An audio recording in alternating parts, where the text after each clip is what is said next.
Hello viewers, আসসালামু আলাইকুম। আমি চলে এসেছি খুবই মজাদার একটা রান্না নিয়ে, পার্শে মাছের ঝোল।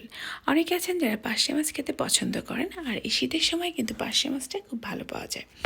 তো এখানে আমি পার্শে মাছ নিয়েছি, দিয়ে দিচ্ছি হাফ চামচ লাল মরিচের গুঁড়া, দিয়ে দিব হলুদের গুঁড়া, আর দিয়ে দিব লবণ। এখন আমি সব উপকরণ মাছের সাথে খুব ভালোভাবে মিশিয়ে নিব, যাতে করে মাছের মধ্যে ভালোভাবে লবণ, হলুদ, মরিচ সব ঢুকে যায়। এটা মাখিয়ে এখন আমি এক সাইড করে রেখে দিব। তারপর চলে যাবো আমি চুলায়। এই মাছটা কিন্তু আমি বেশি ভাজবো না, জাস্ট হালকা করেই ভেজে নিব। তেল গরম হয়ে গেছে, এখন আমি মাছটা দিয়ে নিচ্ছি।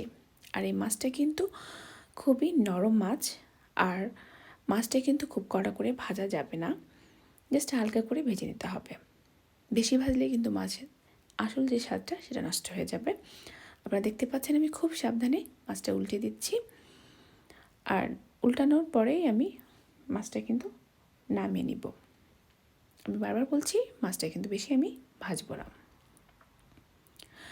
তো আমার মাছটা কিন্তু প্রায় ভাজা হয়ে গেছে, যেরকম আমি চাচ্ছি ঠিক সেরকমই। এখন নামিয়ে ফেলবো। একটা বাটিতে আমি মশলা সব নিয়ে নিয়েছি। এখানে নিয়েছি হাফ চামচ সরিষা বাটা, হাফ চামচ রসুন বাটা, 1 চামচ জিরা বাটা, 1 চামচ পেঁয়াজ বাটা, 1.5 চামচ কাঁচামরিচ বাটা। এখন এখানে একটু সামান্য পানি দিয়ে মশলাটা ভালোভাবে মিশিয়ে নিচ্ছি। তবে এখানে কিন্তু আমি সম্পূর্ণ রান্নাটা করেছি কাঁচামরিচ বাটা দিয়ে। এখানে কোনো লাল মরিচের গুঁড়ো আমি ব্যবহার করিনি। কাঁচামরিচ বাটাতে রান্না করলে কিন্তু রান্নাটা আসলে খুবই মজার হয়। আপনারা অবশ্যই মাছের রান্না ট্রাই করবেন বাসায় একবার হলেও। এখন আমি চুলে একটা প্যান বসিয়ে এখানে দিয়ে দিচ্ছি সয়াবিন তেল। আপনারা চাইলে সরষের তেলও ব্যবহার করতে পারেন। দিয়ে দিচ্ছি পরিমাণ মতো পেঁয়াজ কুচি।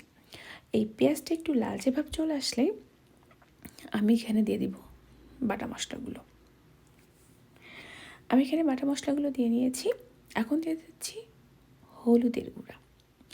এখন এই হলুদের গুঁড়োটা দিয়ে আমি খুব ভালোভাবে মশলাটা কষিয়ে নিব। মশলাটা কষিয়ে আমি কিন্তু একবারে পানি দিয়ে দিব। ঝোলের পানি যতটুকু আমার ঝোল রাখবো ঠিক ততটুকুই আমি পানি দিয়ে দিব, অতিরিক্ত পানি আমি দিব না। তো মশলাটা কিন্তু আমার কষানো হচ্ছে, দেখতে পাচ্ছেন মশলাটা কিন্তু ভালোভাবে কষানো হয়ে গিয়েছে। এখন দিয়ে দিব আমি পানি, পরিমাণ মতো পানি দিতে হবে। পানিটা দিয়ে এখানে আমি দিয়ে দিব একটু লবণ। তবে খেয়াল রাখতে হবে, যদি আপনারা মাছ ভাজার সময় লবণের পরিমাণটা একটু বাড়িয়ে দেন, তাহলে এই ঝোলের পানিতে লবণের পরিমাণটা একটু কমিয়ে দিবেন। তা না হলে কিন্তু লবণটা বেশি হয়ে গেলে মাছটা খেতে ভালো লাগবে না। এখন আমি দিয়ে দিব ভাজা মাছগুলো। এখানে আমি কয়েকটা কাঁচামরিচ ফালিও দিয়ে দিয়েছি, যাতে করে আরও ভালো লাগে খেতে।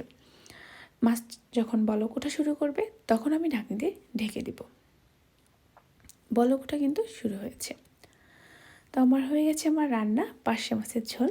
দেখতে পাচ্ছেন খুবই মজাদার, দেখতে কিন্তু খুবই সুন্দর হয়েছে। তো এখন চলে যাব পরিবেশন।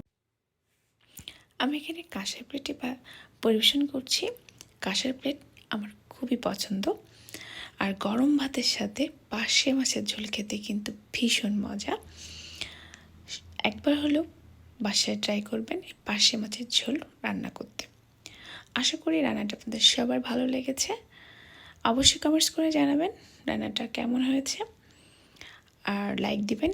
আর যারা এখনও পর্যন্ত আমার চ্যানেলকে সাবস্ক্রাইব করেনি, তারা আমার চ্যানেলকে অবশ্যই সাবস্ক্রাইব করবেন। আবার নতুন কোনো রান্না নিয়ে হাজির হয়ে যাব। সে পর্যন্ত সবাই ভালো থাকবেন, সুস্থ থাকবেন। আল্লাহ।